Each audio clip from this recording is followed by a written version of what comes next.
Bonjour à tous les auditeurs et auditrices de vipradioonline.fr, ici Jérôme pour un podcast radio sport à propos de voile concernant le Vendée Globe 2025, le débrief. C'est notre 12e podcast dans notre série spécifique à cette course autour du monde. Alors on va faire un petit récapitulatif de ce qui s'est passé ces derniers jours. On jette un œil dans le rétroviseur. Alors vendredi 24 janvier, le skipper de Charal, Jérémy Bayou, est arrivé à 1h58 du matin. Sur la ligne d'arrivée au large des Sables d'Olonne, il a fait un temps de navigation de 74 jours, 12 heures et 56 minutes. Jérémy termine 4e et a effectué sa 5e participation au Vendée Globe et il est arrivé en 9 jours, 17 heures 34 minutes après Charlie Dalin, le vainqueur de la course. Sam Davis, 12e, situé au sud entre Madère et les Açores, a décidé de mettre sa course en pause car elle considère que les conditions météo qui arrivent sur le golfe de Gascogne sont trop virulentes. Elle devait arriver dimanche au Sable, mais préfère donc retarder son arrivée pour être en sécurité pour son retour en France. Estimation des temps d'arrivée pour Sam Davis autour du 1er février. Paul Meillat a franchi la ligne d'arrivée en 5e position ce vendredi 24 janvier à 10h40 après 74 jours, 22 heures et 38 minutes. Il participait à son 2e Vendée Globe. À 20h51 précise, toujours ce même vendredi, Nicolas Lunven a franchi la ligne d'arrivée en 6e position du Vendée Globe après 75 jours, 7 heures et 49 minutes. Samedi 25 janvier, pas moins de 3 arrivées comme hier. Et bien donc aujourd'hui, tôt ce matin à 5h49 précisément, Thomas Ruyant franchissait donc cette ligne au large des Sables en 7e position après 75 jours, 16 heures et 47 minutes de mer. Un petit point virtuel Regatta, le vainqueur du Vendée Globe virtuel est enfin arrivé cette nuit à 3h43. Il s'agit de Skipper Gilou. Il l'emporte sur 826 378 joueurs inscrits. Un peu décevant, non pas la performance de Skipper Gilou, bien entendu, mais un peu décevant le bilan de cette année sur ce Vendée Globe virtuel de Virtual Regatta. Pourquoi ? Parce que ce jour, le leader arrive, mais il n'a pas pu concourir avec les meilleurs du Vendée Globe, Charlie Dalin, Johan Richomme et Sébastien Simon. Il a été largement distancé, de plus de 9 à 10 jours de retard. Donc bravo à Skipper Gilou, qui d'ailleurs va gagner une très très belle montre, je crois de mémoire, autour de 20 000 euros. Et les bateaux de Virtual Regatta, il faut le dire, cette année sur ce Vendée Globe vont moins vite que les skippers en mer, en tout cas les premiers. Donc voilà, notre petit bateau, nous à notre échelle, vipradioonline.fr sur Virtual Regatta est toujours en mer. Nous sommes situés ce soir à l'ouest de l'archipel du Cap-Vert et dans le classement du Vendée Globe, nous sommes devant Alan Roura en 20e position. Ensuite, on repart sur le vrai Vendée Globe, le Vendée en réel, et là on a une arrivée aujourd'hui aussi à noter, en plus de celle de Thomas Ruyant. Justine Métro a franchi la ligne d'arrivée en début d'après-midi à 14h38 en 76 jours, 1 heure et 36 minutes.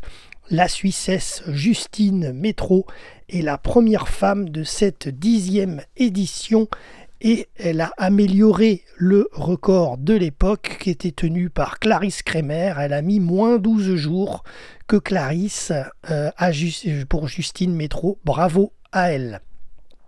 Sam Goodschild le Britannique a franchi à son tour la ligne d'arrivée du Vendée Globe à 15h03 en 9e position après 76 jours, 2 heures et 1 minute de course. Dernière info du samedi 25 janvier, Tanguy Le Turquet, 20e, a eu une dure journée avec 6 à 7 heures de bricolage pour stratifier du carbone, réparer sa colonne, mais il a réussi et il a pu reprendre sa trajectoire de course.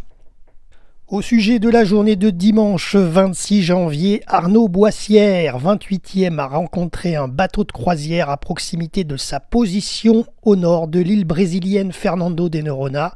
Cali a même discuté quelques minutes avec le capitaine du navire à la radio VHF et lui a indiqué qu'il rêvait de faire le tour du monde sur un bateau de croisière avec femme et enfants.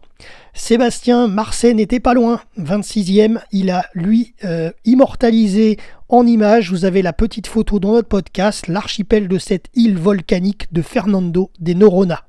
Magique.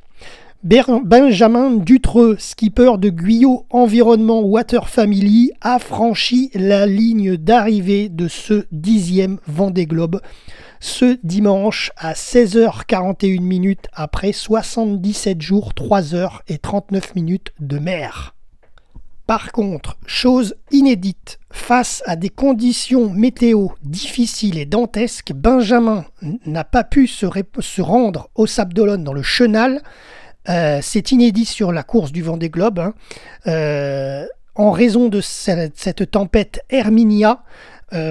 Benjamin n'a pas pu s'engager dans le chenal le lendemain, ce n'était pas possible, ou le soir même, c'était pas possible, donc il a dû mettre le cap sur La Rochelle, qui a un peu, quand même, c'est une bonne heure de route pour vous situer le truc, et à La Rochelle, la météo était moins défavorable, et quand de meilleures conditions seront réunies, il ralliera ensuite les Sables d'Olonne pour une arrivée d'honneur, bien sûr, comme il se doit avec le public, bien qu'il a eu une superbe arrivée quand même à La Rochelle en pleine nuit, parce qu'il est arrivé dans la nuit, voilà. Alors sur la journée de lundi 27 janvier, c'est Clarisse Kremer à bord de l'Occitane en Provence qui, elle, a franchi la ligne d'arrivée aussi au large des Sables à 4h36 du matin, donc 12 heures après Benjamin Dutreux. Elle était seule dans la nuit, aucun bateau autour d'elle, après 77 jours, 15 heures et 34 minutes pour son deuxième Vendée Globe. Avec son optimisme légendaire, elle l'a dit, l'arrivée que j'ai, c'est la plus intimiste de l'histoire, on dirait une mauvaise blague, et en plus je suis obligé de changer de port, parce qu'effectivement, comme pour Benjamin Dutreux, Clarisse n'a pas pu rallier le chenal des Sables tôt le matin, puisqu'elle est arrivée à 4h36, donc juste après, vers 8h par exemple, elle n'a pas pu le rallier, parce que pareil, en raison de cette fameuse tempête Herminia qui soulève et qui souffle sur la côte atlantique, elle a donc pu se router vers le port de La Rochelle, qui est un peu plus bas, et effectivement, elle a rejoint Benjamin Dutreux à l'arrivée. Et elle a été accueillie par un sacré bon public aussi à La Rochelle. Donc elle ira aussi comme Benjamin au Sable d'Olonne quand la météo sera plus clémente. Bon anniversaire ce lundi à Isabelle Joschke, 17e, la navigatrice franco-allemande de MACSF a fêté ses 48 ans. Benjamin Ferré, 19e, a croisé le bateau Lazare, c'est le hasard, Lazare, le bateau Limoca, de Tanguy Le Turquet, qui est d'ailleurs le conjoint de Clarisse Kremer. Tanguy Le Turquet qui est 18e, Benjamin Ferré qui est 19e, tout ça au large, en Atlantique Nord, après 78 jours de mer, c'est assez grandiose. C'est là où on voit que le Vendée Globe, c'est vraiment une course qui est serrée, qui est avec suspense en plus, parce que vraiment pour croiser un bateau à vue, c'est franchement fort. Voilà, comme on l'a déjà vu dans l'océan Indien et dans le Pacifique aussi, et ils n'ont pas arrêté de se croiser sur cette 10e édition, les concurrents quand même. Donc voilà, les derniers, c'est Benjamin Ferré et Tanguy Le Turquet. Alors on fait un dernier passage dans notre podcast, un dernier passage sur la journée maintenant d'aujourd'hui, puisque c'est la date de diffusion de ce podcast, de ce verbatim sur nos réseaux RVPB. Nous sommes mardi 28 janvier, il est 21h06, et donc je vous débriefe cette belle journée d'aujourd'hui, point virtual regatta. Alors justement, Notre petit bateau virtuel vipradioonline.fr engagé sur le Vendée Globe virtuel. Rappelons qu'on est hors course quasiment parce qu'il y a eu un problème au Cap Lewin. Ils n'ont pas voulu nous le valider. Enfin bon, donc on est situé hors course, mais bon, c'est pas grave, on s'en fout. On est actuellement 16e du Vendée Globe devant Konrad Coleman. Par contre, grosse stratégie opposée entre notre petit bateau virtuel et le groupe des skippers du Vendée Globe, c'est-à-dire Romain Athanasio qui est 14e et Jean Le Cam qui est le dernier du groupe qui est 22e. Nous sommes situés, nous, au sud des Açores, à l'extrême sud-ouest de Madère, donc entre les Açores et Madère. Tandis que le groupe des marins, que je vous ai cité, sont partis, eux, pour contourner par le nord l'archipel des Açores. Donc c'est un dernier coup de poker qu'on tente, parce qu'on est toujours autour des 20e, donc là on est à peu près 16e.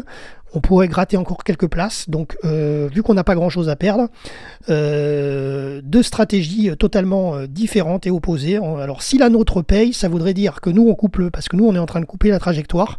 Donc on va repartir, on va arriver au large du Portugal ensuite, quand on aura réussi à passer Madère, et ensuite on arrive sur le golfe de Gascogne. Seulement, d'après mes ETA, on n'est pas du tout rendu à destination. Mais bon, on verra. En tout cas, ça pourrait nous faire gagner des places si la stratégie pourrait fonctionner. Mais d'après mes ETA, on n'est pas forcément gagnant. Mais bon, c'est risqué, mais on a tenté ce coup-là. C'est le dernier pari. Voilà. Par contre, les marins, eux, ils ont une visu, ils ont une ETA, une estimation du temps d'arrivée. Et d'ailleurs, le premier, c'est Romain Athanasio qui est 14e. Et lui, normalement, il arrive entre samedi et dimanche au plus tard. Donc ça voudrait dire que le dénouement final entre notre pari et le sien, et le leur, je veux dire, parce qu'il n'y a pas que lui, il y a tout un groupe derrière qui arrive un peu plus tard, jusqu'au 4 février. Donc on verra si notre pari fonctionne, il faut qu'on arrive avant le 4 février. Voilà, affaire à suivre. Demain, c'est le nouvel an chinois, mercredi. Et donc du coup, pour l'occasion, Jin Kung Zhu, 31e, a donc souhaité une bonne année 2025 à l'avance à tous les internautes depuis son bateau. Voilà. Petit point classement du Vendée Globe au classement de 19h ce soir. 12e Boris Herman, 13e Samantha Davis. Ils sont attendus demain entre 14h et 22h au Sable d'Olonne sur la ligne d'arrivée. Est-ce qu'ils vont rejoindre le Chenal? Il y a des chances, a priori. Rappelons que Benjamin Dutreux et Clarisse Kremer sont toujours, eux, bloqués à La Rochelle. Alors, ils ne sont pas bloqués dans leur bateau parce que depuis, ils ont rejoint leur famille. Mais ils sont encore bloqués pour on ne sait combien de temps exactement. Je pense que ça ne sera pas demain qu'ils vont rejoindre les Sables d'Olonne, puisque ça sera Boris Herman, normalement, et Samantha Davis, entre 14h et 22h. Donc le Chenal, ça sera dans la foulée, je pense. À suivre, on verra. En tout cas, il y a la tempête Herminia qui commence à partir, donc ça a l'air d'aller mieux. Voilà. En tout cas, ils vont rejoindre les Sables d'Olonne, Benjamin et Clarisse, d'ici samedi, je suppose. On n'a pas de date vraiment, mais bon, à la rédaction, dès qu'on en a, on vous le dira, mais voilà. En attendant, voilà, donc du coup ils ont retrouvé leurs proches à terre à La Rochelle et on continue donc ce petit classement. Donc Romain Athanasio, lui, il contourne les Açores, il est 14e. Konrad Coleman, il est 15e et d'ailleurs maintenant il a pris le classement officieux des bateaux à dérive puisque lui c'est le premier du coup maintenant. C'était longtemps Jean Le Cam et maintenant c'est Konrad. Premier bateau à dérive, mais enfin c'est un classement officieux puisqu'il n'a pas vraiment d'officialisation. 16e, Damien Seguin, Giancarlo Pedoté, il est 17e, Isabelle Joschke est 18e, Alan Roura est 19e et justement Jean Le Cam, il est 20e. On va parler aussi des marins hors course. On leur fait un signe parce que d'ailleurs on a discuté avec leur team sur Instagram, notamment Yannick Bestaven et Eric Bellion. Donc Yannick Bestaven, lui, il est proche de Romain Athanasio actuellement, donc au nord des Açores. Il tourne très bien, donc il est en train de les contourner aussi par le nord et il devrait arriver dimanche 2 février, ce week-end au Sable. Voilà. Et Eric Bellion, quant à lui, il est encore au large des côtes brésiliennes dans l'Atlantique Sud. Voilà, c'est tout pour ce petit débrief du Vendée Globe. Merci à tous de nous avoir suivis. C'était Jérôme pour RVPB, vipradioonline.fr et à très bientôt pour un dernier débrief peut-être ou pas. Ça dépend si on arrive à rallier la ligne d'arrivée dans les 8 prochains jours. Jérôme, vipradioonline.fr.